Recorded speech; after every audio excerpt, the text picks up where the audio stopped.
જય શ્રી કૃષ્ણ, જય દ્વારકાધીશ મિત્રો. આજે આપણે અધ્યાય 18નો 66મો શ્લોક સમજીશું.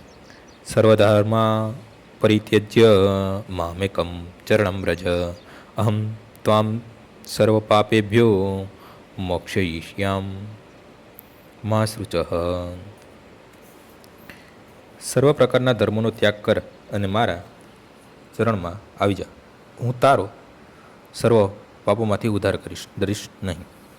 ભગવાને જ્ઞાન તથા ધર્મની પદ્ધતિઓના વિવિધ પ્રકારોનું વર્ણન કર્યું. પરમબ્રહ્મનું જ્ઞાન, પરમાત્માનું જ્ઞાન, વિવિધ આશ્રમો તથા વર્ણનું જ્ઞાન, સંન્યાસનું જ્ઞાન, અનાસક્તિ, ઇન્દ્રિય તથા મનનો વિગ્રહ, ધ્યાન વગેરેનું જ્ઞાન.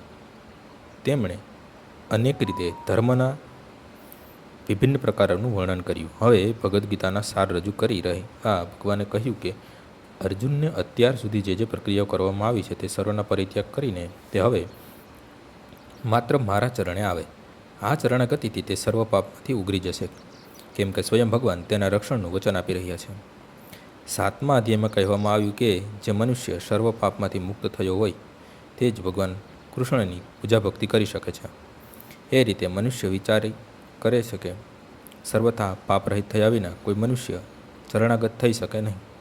આવા શંકા માટે અહીં કહેવામાં આવ્યું છે કે મનુષ્ય જો સમસ્ત પાપફળ રહિત ન થયો હોય તો એ કેવળ શ્રી કૃષ્ણના ચરણાગત થવાથી તે આપોઆપ પાપરહિત થઈ જાય છે.